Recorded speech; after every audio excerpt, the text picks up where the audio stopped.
곱하기 생활, 기뻐하고 관용하고 감사하라. 오늘 설교 내용입니다. 중학교에 들어가 2학년쯤 되는 한 어린아이가 교회에 들어가자마자 이렇게 엄마에게 얘기합니다. 엄마, 저기 더하기표가 있어. 주님이 달린 십자가가 더하기표 같이 생겨서 이 아이가 교회에 들어오자마자 엄마를 푹 찌르고 이야기하는 겁니다. 엄마, 저기 더하기표가 있어. 그때 그걸 지켜보던 할머니가 이렇게 말합니다. 그래, 주님의 십자가는 우리에게 더하기표란다. 아무것도 알지 못하는 우리에게 이제는 천국을 아는 지혜를 더해 주셨으니 더하기표입니다. 전에는 내일 일을 알지 못하고 인생이 어디서 와서 무엇을 하다가 어디로 가는지를 알지 못하게 되었는데 이제는 주님을 깨닫게 하고 인생의 한계를 알고 또한 우리가 인생이 무엇을 하는지를 알게 하셨으니 더하기표입니다.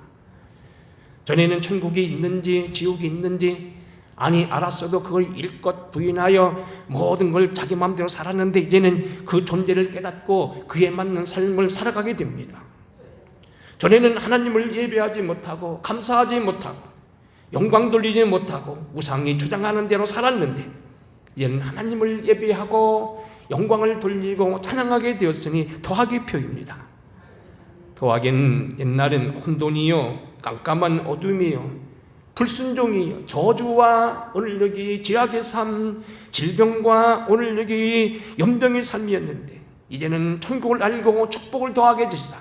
건강의 삶을 살게 하셨고 건전한 삶을 살게 하셨고 기쁨의 삶을 살게 하셨으니 더하기표라는 얘기입니다. 여러분도 이러한 더하기표가 있기를 주의 이름으로 축원합니다. 근데 오늘 여기 본문에 의하면 주님은 우리에게 이러한 더하기표, 우리에게 더하기표 찾고 더하는 곱셈 축복도 되지만 우리에게는 곱하기 셈이 있다는 겁니다. 어려운 전문용어로 승법이 생활이 있다는 얘기입니다. 본문 말씀 6절 이렇게 말합니다. 아무것도 염려하지 말고 다만 모든 일에 기도와 간구로 너희 구할 것을 하나님께 아리라. 옛날에는 염려하고 단순히 그것을 축복의 삶이라고 살면서도 염려했는데 이제는 염려할 것이 없다는 겁니다. 하나님께 맡기고 기도하라는 겁니다. 그러면 주님이 모든 지각에 뛰어난 하나님의 평강이 그리스도 예수 안에서 너희 생각을 지킬 거라는 겁니다. 이제는 하나님이 다 알아서 응답하시니 너희 생활이 기적에 따를 거라는 얘기입니다. 자, 우리가 그간 이제 빌립보서를 지난주 사실은 끝인사까지 다 끝내고 17시간을 마쳤는데 이제는 우리가 중간에 빼놓은 것 맥수감사절 설교를 대신합니다. 2장의 중심으로 해서 사도 바울은 7가지 신앙 고백을 하게 되었습니다. 3장 1절로부터 4절 초반에 미치는 생활에 보게 되면 의의 생활에 대해서 계속 공부해 왔습니다. 3장 1절로 10절 보게 되면 예수 그리스도 안에 있는 의는 무엇이고 의에 대한 전제가 거기 나와 있고 의의 근본이 나와 있습니다. 3장 10절로 11절 말씀해 보면 내가 그의 안에 있는 예수 안에 있는 부활에 참여하기를 원하며 고난에 참여하기를 원한다고 말하며 의의 생활, 의의 적용을 말합니다. 내가 이미 이루었담도 아니요 잡았담도 아니요 모든 것을 얻었담도 아니라 이제는 내가 부르심의 상을 위하여 쫓아가노라. 의의 오늘 목표, 표본의 삶입니다. 형제들아 이제는 너희는 함께 나를 본받으라. 의의 본보기도 있습니다. 우리의 시민권은 하늘에 있으니 믿음으로 살고 하는 오늘 우리에게 만물을 복종케 하셨은 그 역사로 말미암아 우리 낮은 몸을 자기의 영광의 몸의 형체와 같이 변케 하시리라. 우리에게 의의 소망도 있습니다. 주 안에 서라, 주 안에 같은 마음을 품어라, 저들을 도우라오는 이러한 의의 교회 생활도 있습니다. 근데 오늘 본문에 보게 되면 의의 곱하기 생활이 있다는 겁니다. 본문 말씀은 크게 3가지입니다. 항상 주 안에서 기뻐하라. 그리고 관용을 알게 하라. 3번째는 감사함으로 하나님께 아리라는 얘기입니다. 결국 오늘 우리가 이 기뻐하는 삶, 관용하는 삶, 염려하지 아니하고 주께 맡기고 감사함으로 기도하는 삶이 우리에게 곱하기 생활이에요. 능력의 삶이라는 겁니다. 더하기 삶도 착실하게 하나씩 증가하지만 곱하기는 말 그대로 눈 깜짝할 새에 자꾸 올라가는, 기하급 수적 올라가는 그런 큰 축복입니다. 기적의 삶이라는 얘기입니다. 왜 오늘 여기 세 가지 삶, 기뻐하는 삶, 관용의 삶, 감사의 삶이 곱하기 삶이요 승법 생활인지 오늘 본문을 따라서 세 가지로 보겠습니다. 첫째는 우리는 우리의 어떤 곱하기 삶, 승법이 축복의 생활, 기적의 생활이 뭐냐면 항상 기뻐하는 삶이라는 겁니다. 4절입니다. 주 안에서 항상 기뻐하라. 내가 다시 말하노니 기뻐하라. 내가 다시 말한다는 얘기는 무슨 얘기입니까? 강조할 일이요, 잊어서는 안 된다는 얘기입니다. 얘기는 반드시 하고 넘어갈 거고 너희가 분명코 기억하라는 얘기입니다. 항상 기뻐하라. 다시 말하노니 내가 말하노니 기뻐하라. 기뻐하라는 이 말은 영어로는 리조이스라는 말로 번역되어 있습니다만 본래 원어에는 카이레테라는 말입니다. 좋아하다, 기뻐하다는 말인데 현재 능동태 명령법이라는 말입니다. 이 말은 무슨 얘기냐면 앞으로 계속 되어야 된다는 얘기입니다. 한순간 과거에 머무는 감사, 세례받을 때 감사, 병치유 받았을 때 감사, 조금 축복받았을 때 감사가 아니고 우리의 삶에 항상 기뻐해야 된다. 자연적인 기쁨, 심령적인 기쁨, 도덕적인 기쁨, 영적인 기쁨, 신앙의 희망의 어떤 기쁨이 계속하여 우리를 사로잡게 해야 된다는 겁니다. 짜증나거나 부담스러워하지 아니하고 받아들이고 믿음으로 살아가면서 하나님을 최선을 구한다는 겁니다. 긍정적인 삶을 말하는 겁니다. 히에라테스라는 사람은 기쁨에 대해 이렇게 정의합니다. 기독교 성의 깃발은 바로 기쁨이다. 성주는 자기의 어떤 통치를 가리키기 위해 성의 가장 높은 곳에 깃발을 답니다. 그 깃발을 보면 그 성이 어느 나라에 속한 것이며 누구에 속한 것을 알게 됩니다. 그런데 여러분이 기독교인의 성에는 무엇을 깃발이 있냐면 기쁨이란 깃발이 날려야 된다는 겁니다. 마귀가 살고 있는 성에는 어둠이고 그곳에는 절망이 기쁨이라고 한다면, 절망이 깃발이라고 한다면 우리의 기쁨은 우리의 깃발이 되어야 된다는 겁니다. 리스트라는 독일의 유명한 경제학자는 말합니다. 즐거움은 성도의 가슴마다에 있는 위대한 왕의 노래이다. 왕 같은 기계를 가진 사람, 왕 같은 담대함을 가진 위대한 성도는 기뻐할 수 있다는 겁니다. 노르웨치라는 사람은 기쁨이란 세상말을 통해 하나님을 목격하는 거라고 말합니다. 기쁨을 가졌을 때 하나님을 목격할 수 있다는 겁니다. 제스터 돈이라고 하는 영국 시인은 이렇게 말합니다. 기쁨이란 그리스도인의 엄청난 비밀이다. 다른 사람은 기뻐하지 못해도 기독교인들은 기뻐할 수 있어야 된다는 겁니다. 기독교인의 특징이 있고 기독교인의 비밀이 있다면 그것은 기뻐하는 거라는 겁니다. 유명한 사상 최고의 전도자였던 D.L. 무디는 기쁨을 이렇게 말합니다. 행복의 주위 여건에 의해 일어나는 것이라면 기쁨은 역경이나 환난 중에서도 솟아나는 비밀의 셈이다. 행복은 주변의 어떤 환경 때문에 생긴다고 한다면 기쁨은 우리가 영적으로 솟아나는 역경과 환난을 불문하고 나타난 하나님의 축복이 되어야 된다는 겁니다. 성도인 마땅한 이런 비밀의 셈이 터져 있어야 된다는 겁니다. 우리가 성경을 보아도 성도들, 믿음에 충만한 사람들은 기뻐했습니다. 사도행전 5장 41절입니다. 사도들은 그 이름을 위하여 능력받는 일에 합당한 자로 여김을 알고 기뻐하면서 공의 앞을 떠나니라. 핍박을 받으며 매를 맞으며 저들이 심한 위협을 받으면서도 저들은 그 이름에 합당한 자가 되었음을 기뻐했다는 겁니다. 사도행전 16장 25절을 보게 되면 전도를 이유로 감옥에 갇혔던 바울과 실라는 한밤중에 찬양했습니다. 한밤중에 바울과 실라가 기도하고 하나님을 찬송하며 죄수들이 듣더라. 그들이 감사하고 찬양했을 때 옥토가 움직이고 옥문이 열리고 매인 곳이 다 풀어지고 기적이 나타났다는 사실입니다. 베드로전서 1장 8절 사도 베드로는 이렇게 말합니다. 예수를 너희가 보지 못하였으니 사랑하는도다. 이제도 보지 못하고 믿고 말할 수 없는 영광으로 즐거움으로 기뻐하니 믿음의 결국 영혼의 구원을 받음이라 그랬습니다. 너희가 예수를 보지도 못하고 영광스럽게 그것을 기뻐하니 결국 너희는 구원받은 거다. 구원받은 표시가 기쁨으로 나타난다는 겁니다. 우리는 늘 기뻐야 된다는 겁니다. 갈라디아서 5장 21절에 보게 되면 우리가 잘 알다시피 성령의 열매 중 하나가 기쁨입니다. 성령의 열매는 사랑과 희락과 화평과 오래 참음과 자비와 양성과 온유와 절제니 사랑과 희락, 기쁨이 성령의 열매라는 겁니다. 감사한 것은 하나님이 기뻐하는 삶, 하나님을 기뻐하는 삶, 기적을 주신다는 겁니다. 능력 주신 데 안에서 모든 걸 할 수 있다는 이러한 신앙의 원조는 미국의 유명한 노만 핀셀트 피라고 하는 그런 목사님이십니다. 그분이 가이드 포스트라는 잡지를 썼는데 잡지 가운데 나온 이야기입니다. 1982년 8월 9일 날 제가 첫 목회를 교회로 파송 나온 지가 82년 10월에는 바로 그때 동시였습니다. 미국의 7살 난 숀 퍼틀러라는 아이가 그날은 죽기로 되어 있는 날입니다.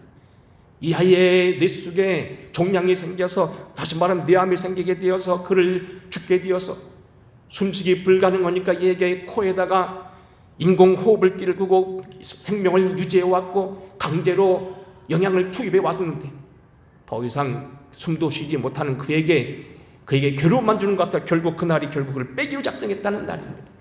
그날은 바로 그에게 죽는 날이었습니다. 그때 마침 아빠가 마지막까지 그에게 무슨 좋은 선물을 줄까 생각해서 하다가 그가 좋아하는 야구 선수를 데려오기 시작했습니다. 야구 선수 가운데 유명한 이 데이브 스테이플턴이라는 유명한 홈런 타자가 있다고 그럽니다. 그에게 일건 얘기하면서 자기 아들이 죽어가니 한번 와달라고 하는 간절한 부탁에 이 야구 선수가 왔습니다. 오늘 갑자기 죽어가오는 이 아이에게 귀가 건장하고 어깨가 딱 벌어진 야구 선수가 오니까 즉시 알아봅니다. 그리고 이 아이가 얼굴을 환하게 웃습니다. 숀, 내가 스테이플턴이야? 아이가 번쩍 눈을 뜹니다. 그에게 이렇게 말합니다. 내일 시합에 나갈 때 홈런을 날릴 거야. 지켜봐. 놀라운 건 뭐냐면 그 다음날 이 스테이플턴이 홈런을 쳤습니다. 놀라운 건 뭐냐면 그 이후로 이 아이가 죽지 않았습니다. 점점 말이 좋아집니다. 이건 우리가 알다시피 오 헨리가 쓴 그런 마지막 입세에서 나타나는 그런 것과 거의 비슷한 상황이 벌어지게 되었습니다. 5개월 후 의사들은 이 숀의 머리에는 암세포가 하나도 없다는 걸 발견하게 놀라운 기적을 체험하게 됩니다. 여러분, 놀라운 선수, 자기가 좋아하는 야구 선수를 만나도 우리에게 기적이 나타난다면, 하나님의 아들 예수를 우리가 기뻐하고 하나님의 아들 예수를 만난다면 우리는 그 이상의 어떤 체험할 수 있다는 걸 우리는 분명히 아셔야 됩니다. 우리는 예수 그리스도 안에서 그런 사례들을 많이 보고 있지 않습니까? 믿음으로 살고 하나님의 말씀을 기뻐하고 그의 말씀만 서는 사람들이 기적이 나타나고 죽음을 이기는 사례들 우리는 얼마든지 들 수 있지 않냐는 얘기입니다. 정구적으로 우리는 왜 하나님 앞에 항상 기뻐해야 되느냐? 기뻐할 이유가 있다는 겁니다. 1980년대 한국 강단에 정신여고 합창단이라는 그런 합창단이 있었습니다. 잠실에 저희 다니던 만납교회가 시작됐었는데 바로 그 입구에 정신여고가 있었습니다. 그 정신여고에 합창단이 있었는데 한 20-30명으로 데려진 그러한 성가 합창단인데 최운차 선생이라고 하는 아주 음악 선생이 잘 교육한 그런 합창단이었습니다. 20명 중에 30명 아이들이 옷을 한 10번씩 갈아입으면서 노란색으로 빨간색으로 파란색으로 갈아입으면서 찬양하는 건데 제스처를 쓰는데 요즘에 전 세계 석권하는 뭐 한류의 빌보이트라든지 뭐 거기 나오는 뭐 방탄소년단이라든지 아이돌이 바로 거기서 배웠다고 생각합니다. 원조라고 봅니다. 그들이 한 노래 가운데 가장 눈에 기억되는 노래가 있었던 단순한 노래입니다. 월요일 노래하네 노래할 이유 있네 화요일 노래하네 노래할 이유 있네 수요일 노래할 이유 있네 목요일 노래하네 노래할 이유 있네 금요일 토요일 일요일 쉬운 노래입니다. 그런데 노래할 이유가 있다는 겁니다. 여러분, 오늘 우리는요 노래할 이유가 있습니다. 찬양할 이유가 있고 감사할 이유가 있습니다. 왜 감사하느냐? 오늘 사실은 3시간짜리 설교를 1시간에 다 해야 되니까 다 할 수 없어 여러분 이해하시고 나머지는 삽질 잘 참고하시고요. 그게 설교 자리로 뽑아놓은 걸 한번 읽어보시기 바랍니다. 우리가 감사해야 될 이유, 기뻐해야 될 이유가 무엇이냐, 거기 26가지가 나와 있습니다만 간단하게 소개합니다. 첫째로 우리는 노래하고 감사하고 기뻐해야 되느냐, 믿음으로 구원받기 때문에 그렇습니다. 에베소서 2장 8절 너희는 그 은혜를 인하여 믿음으로 말미암아 구원을 얻었나니 이것은 너희에게서 난 것이 아니요 하나님의 선물이라 그랬습니다. 믿음으로 구원받기 때문에 그렇습니다. 우린 완벽하지 못하고 공로가 없어도 주님의 은혜로 우리를 그 믿음으로, 두 번째는 우리가 은혜로 구원받기 때문에 그렇습니다. 지난주 우리가 마지막 빌립보서를 공부하면서 끝인사로 그들에게 한 사도 바울 인사가 너에게 은혜가 있을지어다 말했습니다. 은혜가 무엇입니까? 하나님과 인과의 관계에서 값없이 주시는 당신의 끝없는 사랑이 나타난 관계가 은혜라고 했습니다. 여전히 우리가 허물이 있음에도 불구하고 은혜로 말미암아 구원을 받았다. 모든 사람이 죄를 범하였음에 하나님의 영광에 이르지 못하더니 그리스도 예수 안에 있는 속량으로 말미암아 너희가 하나님의 은혜로 값없이 의롭다함을 얻은 자 되었느니라. 세 번째는 우리가 주님의 자녀가 되었기 때문에 그렇습니다. 영접하는 자 곧 그 이름을 믿는 자들에게는 하나님의 자녀가 되는 권세를 주셨으니 이는 혈통으로나 육정으로나 사람의 뜻으로 나지 아니하고 오직 하나님께로부터 난 자들이니라. 에베소 2장 전에는 우리가 다 그 가운데 우리의 육심을 따라 육체와 마음을 원하는 것을 따라 달인들과 같이 본질상 진주의 자식이었더니 긍휼이 풍성한 하나님이 오늘 우리를 그 큰 사랑으로 인하여 허물로 죽은 우리를 함께 살리셨다 그러겠습니다.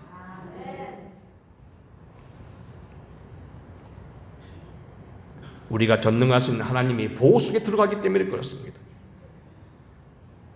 시편 147편 13절입니다. 그가 내 문빗장을 견고하게 하시며 내 가운데 있는 너희 자녀들에게 복을 주셨으며 내 경내를 평안하게 하시고 아름다운 일로 너를 배부리시며. 여러분, 오늘 우리는 세상에서 많은 어려움, 공격 때는 악인이었던 그러한 여러분 욕을 받지만 하나님이 그때마다 우리를 지켜주는 걸 체험할 수 있다는 겁니다. 시편 121편 여호와께서 너를 실족하지 아니하게 하시며 너를 지키시는 자는 졸지 아니하시고 이스라엘을 지키시는 자는 주무시지도 아니하시리로다. 창세기 31장 저가살이 20년 만에 큰 재산을 가지고 도망 나오는 야곱을 라반이 쫓아옵니다. 죽이러 옵니다. 그 밤에 31장 24절입니다. 밤에 하나님이 아람 사람 라반에게 현몽하여 이르되 너는 삼가 야곱에게 선악간 말하지 말라. 라반은 그리 말합니다. 내가 너를 할 능력이 내 손에 있었으나 너의 아버지 하나님이 어젯밤 내게 말씀하시기를 너는 삼가 야곱에게 선악간 말하지 말라 하셨느니라. 여러분, 아무리 의인이라 할지라도 여러분 선악이 없는 사람은 없습니다. 아무리 의인이라도 트집을 잡는 마귀에게 여러분 걸리지 않을 사람은 없습니다. 근데 하나님이 그들에게 말하지 못하겠다는 겁니다. 참새 2마리가 한 앗사론이 팔리지 않느냐? 그러나 너희는 아버지께서 허락지 아니하시나니. 하나님이 허락지 아니하시면 하나도 땅에 떨어지지 않는다는 겁니다. 주님이 우리를 보호하신다는 겁니다. 여섯 번째는 우리의 신분이 땅이 아니요 하늘이 본적이기 때문에 그렇습니다. 또 함께 일으켜서 그리스도 예수 안에서 함께 하늘에 앉혔다고 되어 있습니다. 하늘에 앉아있는 보좌 우편이 우리의 주소입니다. 여섯 번째는 그분이 부르시면 후회가 없기 때문에 그렇습니다. 하나님의 은사와 부르시면 후회함이 없느니라. 로마서 11장 사도 바울이 이스라엘 역사를 말한 유명한 얘기입니다. 요한복음 6장 37절입니다. 나를 보내신 이 뜻은 내게 주신 자 중 하나도 잃어버리지 아니하고 마지막에 다 살리는 이것이라고 말합니다. 주님께 한번 부름을 받는 여러분 절대 하나님이 버리지 아니하신다는 겁니다. 일곱 번째는 환난 속에서 소망이 되기 때문에 그렇습니다. 다만 이뿐 아니라 우리가 환난 중에서도 즐거워하나니 이는 환난이 인내를, 인내가 연단은 소망을 이루는 줄 아미니라. 그분이 우리 구원하실 때 육체도 구원하시기 때문에 그렇습니다. 평강의 하나님이 친히 너희를 거룩하게 하시고 너희의 영혼뿐만 아니라 몸도 그리스도 예수 강림하실 때 흠없이 번영되기를 원하시니라.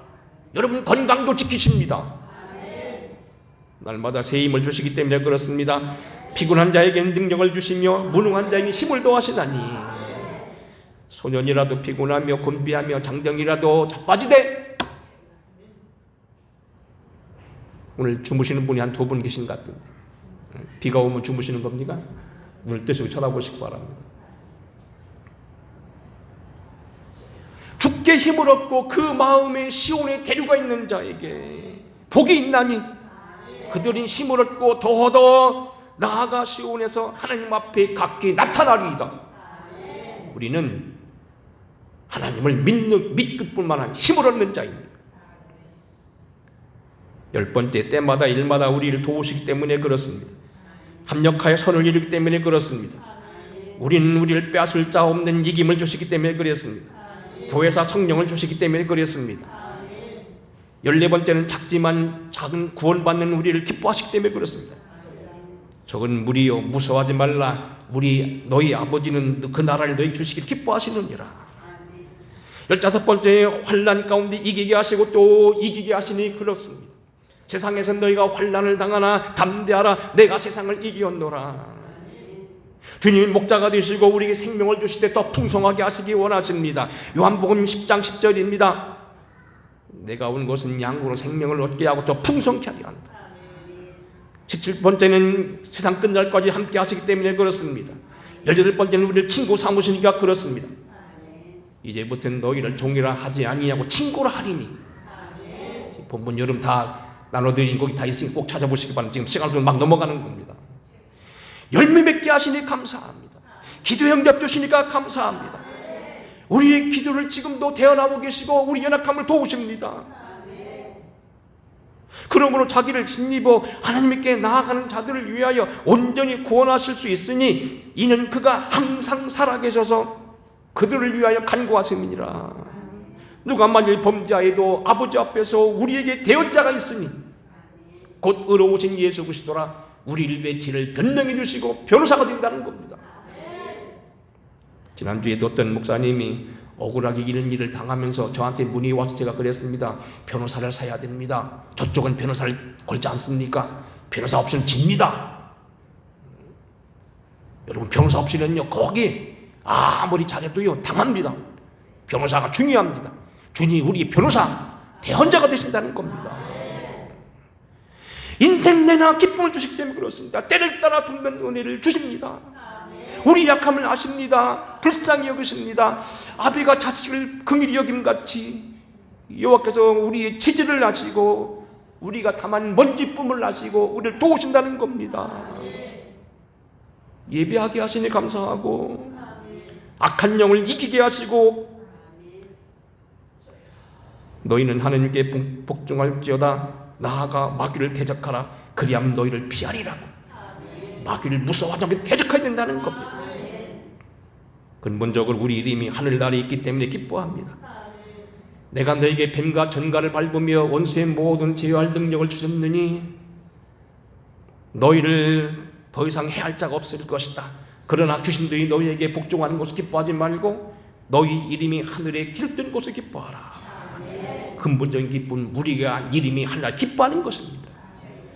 그분이 섭리 가운데 있고 그분이 전능자이기 때문에 그렇습니다. 누가 주께 먼저 드려서 갚으심을 받겠느냐. 만물이 주에게서 나오고 주로 말미암아 돌아가느니 그에게 영광이 세세토록 있을지어다. 만유의 주인이 우리의 기쁨이라는 겁니다. 그분이 우리의 주인이라는 겁니다. 그분이 살아계시다는 겁니다. 그분이 사랑 많은 사랑을 지키신다는 겁니다.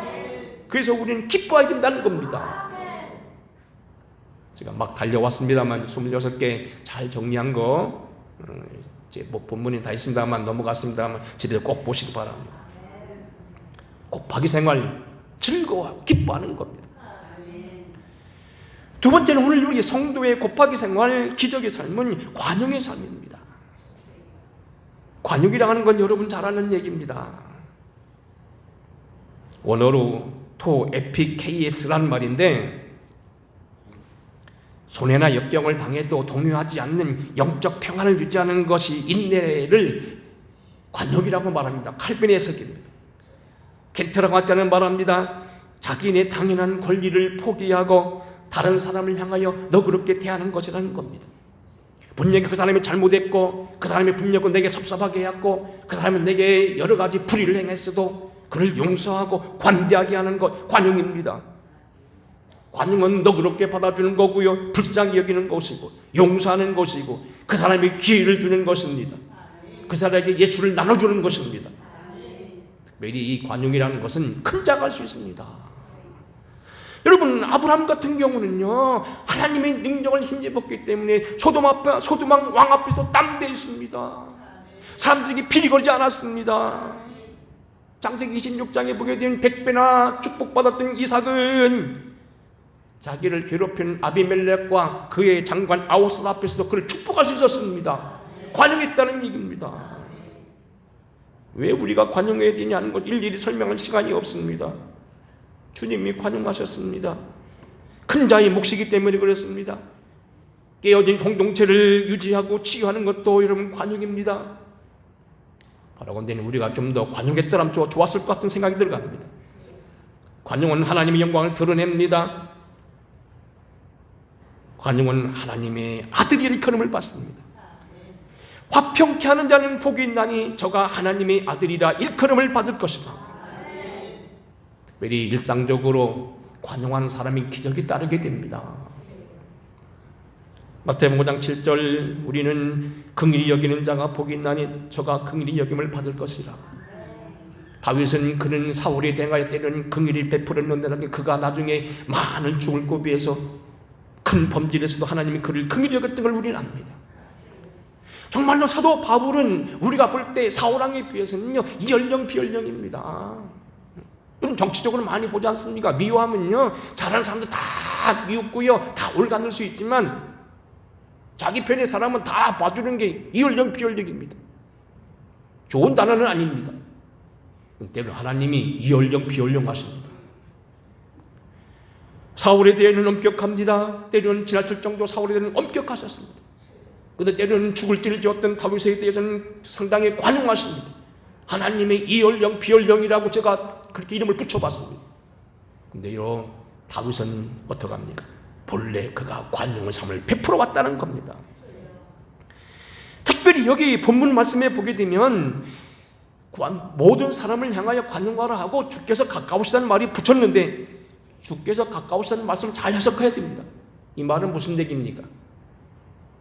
재림이 얼마 멀지 않다는 그들에게 결국 무슨 얘기냐면, 주님이 오실 때가 얼마 안 했으니 네가 하지 말고 주님께 맡기라는 그런 표현도 되겠습니다만, 괜히 그들 때문에 네, 사실 말은 이런 얘기입니다. 너희 그런 아름다운 것을 칼에 피를 묻히지 말라는 겁니다. 더러운 자의 피를 왜 묻히냐는 겁니다. 스스로 죽게 놔두라는 겁니다. 그런 말도 되겠습니다만, 여기서 특별히 영적으로 볼 때 주께서 가까우시다는 것은 이런 얘기입니다. 관용한 사람이 주님이 가까이 하신다는 겁니다.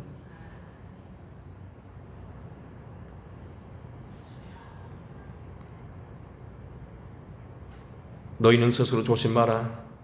만일 네 형제가 죄를 범하거든 경고하고 회개하거든 용서하라. 만일 너희가 7번이라도 죄를 짓고 돌아와 내게 회개하라 하거든 너는 용서하라 하시더라. 여러분, 관용한 사람이 하나님 가까이 하십니다. 우리 경험적으로 보지만 관용한 사람이 기적이 나타납니다. 주께서 가까우신 것은 바로 그걸 말합니다. 시간적인 것도 말하지만 이건 하나님의 어떤 영적인 의미에서 볼 때는 관용한 사람이 하나님이 기뻐하시고 그렇게 기적의 삶을 응답하신다는 겁니다. 관용한 삶은 그 사람에게 머리에 숯불을 옮겨놓은 거라고 말합니다. 로마서 12장 17절, 아무에게도 악으로 악을 갚지 말고 모든 사람에게 선한 일을 하라. 모든 사람과 더불어 화목하라. 네 원수가 줄이거든 먹이고 목마르거든 마시게 하라. 그리함으로 네가 숯불을 그 머리에 쌓아놓으리라. 그 방법이 뭐라고 말하면 악에서 치지 말고 선을 이기라고 말합니다. 당신들을 서운하게 하고 괴롭게 하고 죄를 범한 사람들을 용서하는 것은 그 머리에 숯불을 쌓는 게 하고 하나님은 축복을 쌓는 것인데 결국 그것이 내게 축복으로 돌아온다는 겁니다. 우리가 이에 대해서는 많은 말씀 안 드리고 마태복음 18장 있는 말씀 일반 달란트 빚진 자의 비유를 여러분 소개만 하고 끝내겠습니다. 일반 달란트 수조 원에 해당되는 엄청난 금액입니다. 근데 이 사람이 결국 하나님께 주인에게 용서를 받고 자기에게 100달이 오린 우리는 말한 돈은 많으면 10만, 1000만 원, 500만 원 드린 사람을 잡아놓고 다시 그를 구박합니다. 그때 주인이 화가 나서 그 사람을 다시 도로 감옥에 집어넣었다는 이야기. 관용은 여러분에게 주어진 축복이 돼 이 관용을 함부로 하는 사람들에게는 하나님께서 기뻐하지 아니하신다는 사실 꼭 하나 기억하시고 관용의 삶이 여러분의 능력이 되시기를 주의 이름으로 축원합니다.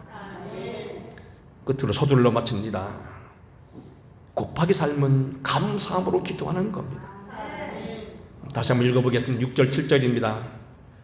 시작. 아무것도 염려하지 말고 다만 모든 일에 기도와 간구로 너희 구할 것을 감사함으로 하나님께 아리라. 그리하면 모든 지각이 뛰어난 하나님의 평강이 그리스도 예수 안에서 너희 마음과 생각을 지키시리라.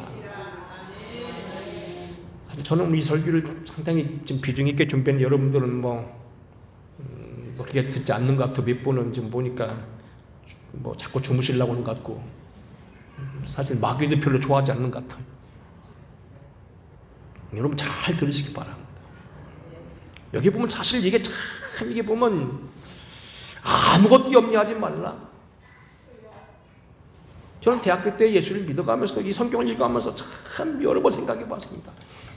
성경 말씀이 믿긴 믿어야 되지만 이게 일이 가능한가?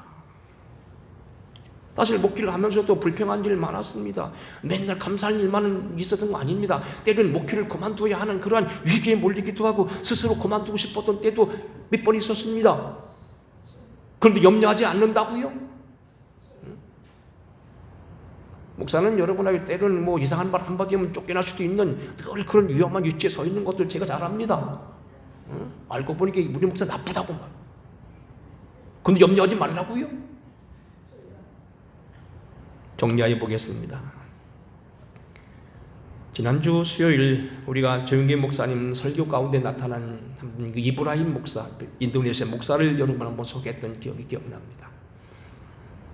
내성모비가 들여서 바보같이 여겼던 아들이 3년 동안 그를 거듭하여 안수하고 아침마다 기도했더니 4년째 되는 정월 초하루 후에 그 아버지가 정상으로 돌아와서 그 내성마비에 걷지도 못한 그 아이가 육군사관학교를 졸업하고 주의 종이 되어서 이제는 부목사로 섬기고 있다는 겁니다.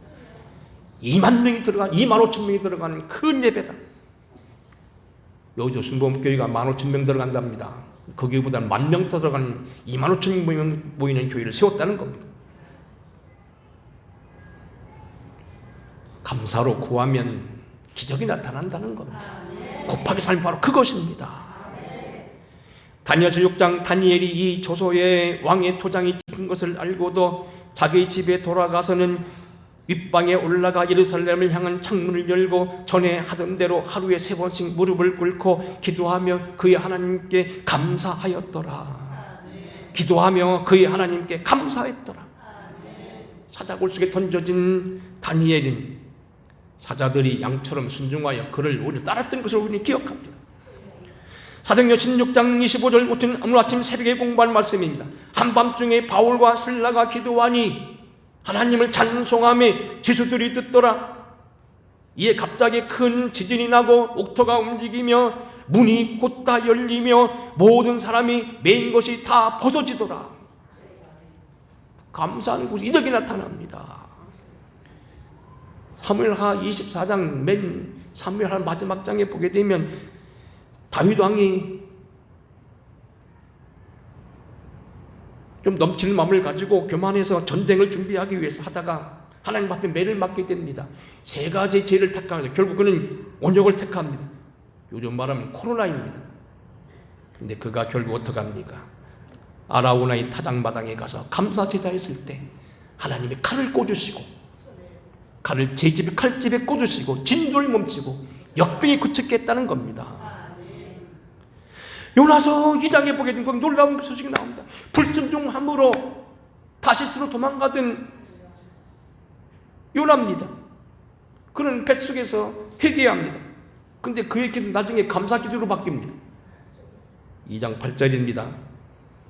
거짓되고 허망된 것을 숭상하는 모든 자는 자기에게 베푸신 은혜를 버려 싸우나 나는 감사하는 목숨으로 주께 제사를 드리며 나의 소원을 주께 갚겠나이다. 구원은 여호와께 속하였나이다 하니라. 많은 사람들은 처지에서 하나님을 베푸신 은혜를 기억하지 못하고 불평하고 그렇게 따라가나 나는 감사하는 목소리로 주님께 제사하겠습니다. 바로 이것이 2장 10절입니다.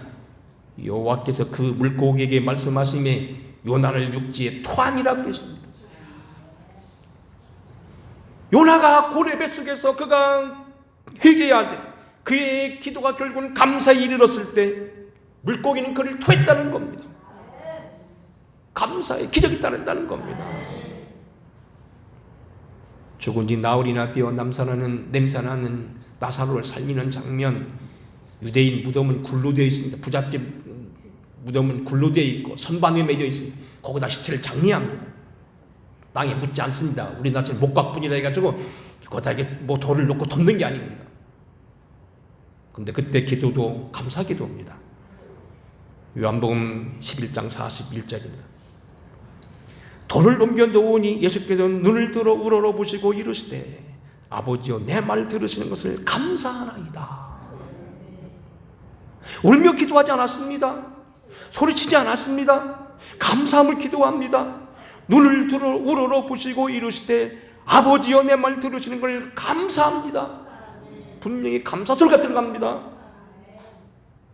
이 말씀을 하시고 큰 소리로 나사위와 부르시니 죽은 자가 수죽을 메인 채로 동이고 나오는데 그 얼굴은 수건에 쌓였더라.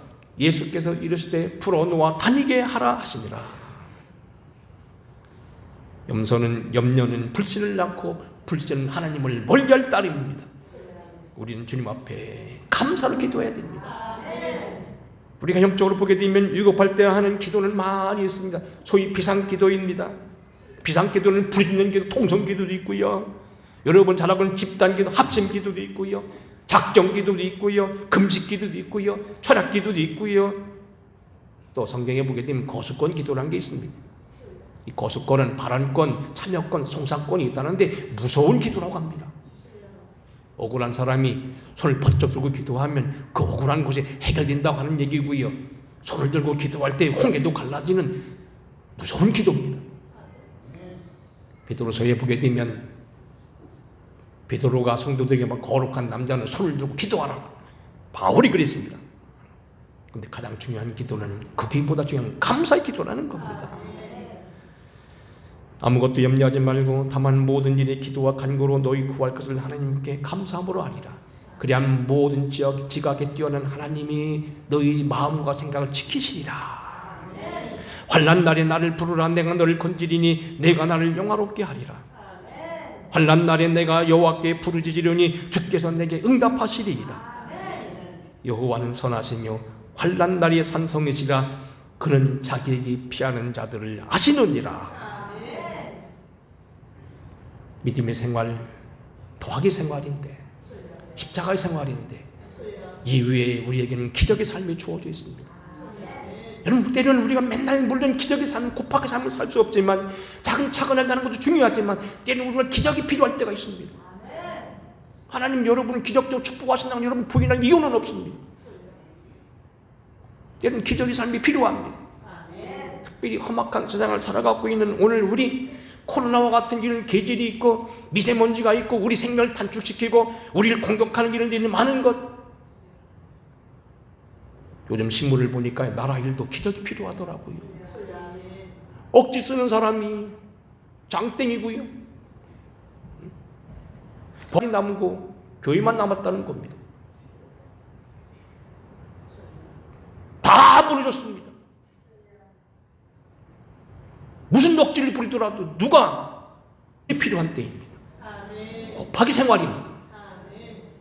여러분 오늘 특별히 여러분 곱하기 생활 기억하시고 곱하기 기도하시기 바랍니다. 제가 볼 때 이 나라 바로 가기 위해서 기적이 필요합니다. 심각합니다. 기적이 필요합니다. 코로나 누구 말들이 충청도 말이 야식이 안 몰려갑니다. 기적이 필요합니다. 여러분 가지고 있는 몸의 종양들 떠나가기 원합니다. 기적이 필요합니다. 얼굴이 까만 분들 확 펴지기 바랍니다. 밝아지시기 바랍니다. 경제적으로 자녀 문제 때문에 고통하는 사람은 기적이 필요합니다. 곱하기 생활, 교회에 있는 곱하기 생활 묻어놓지 마세요. 우리 잘 보시면 더하기가 많아지면 곱하기가 됩니다. 2가 3개면 2 곱하기 3이 되는 겁니다.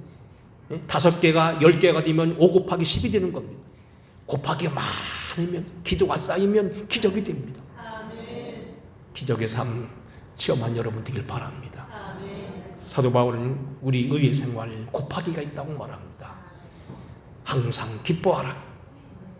모든 사람에게 관용하라. 염려하지 말고 감사로 아리라.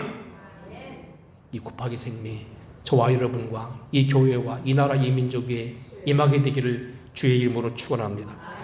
고마우신 아버지, 교회 안에 있는 저희들 더하기 생활뿐만 아니라 곱하기 생활도 있기를 원합니다. 하나씩 더해가는 삶도 중요하지만 그 삶도 끈기 있고 고마운 삶이지만 때로는 우리에게 주신 곱하기 삶도 절대 우리 땅에 묻어놓지 않게 하여 주시옵시고 하나님의 능력, 하나님의 축복 저희들이 소홀히 하지 않게 하여 주시고 주님이 일껏 곱하기 하라고 얘기하는데 물건 나는 끝까지 더하기만 하겠다고 고집부리지 않게 하여 주시고 곱하기 생활 가운데 거하는 우리에게 하시옵소서. 항상 기뻐하라, 관용하라, 염려하지 말고 기도하라. 오늘 우리의 곱하기 삶이 되게 하여 주시옵시고 기본적인 능력이 삶 되게 하시옵소서. 예수님 거룩하신 이름으로 간절히 기도하옵나이다. 아멘. 찬양합니다.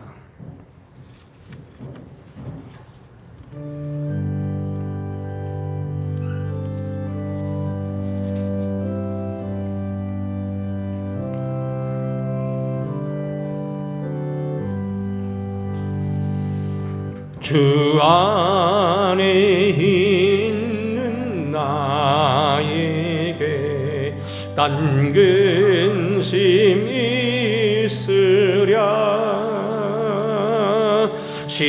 십자가 밑에 나가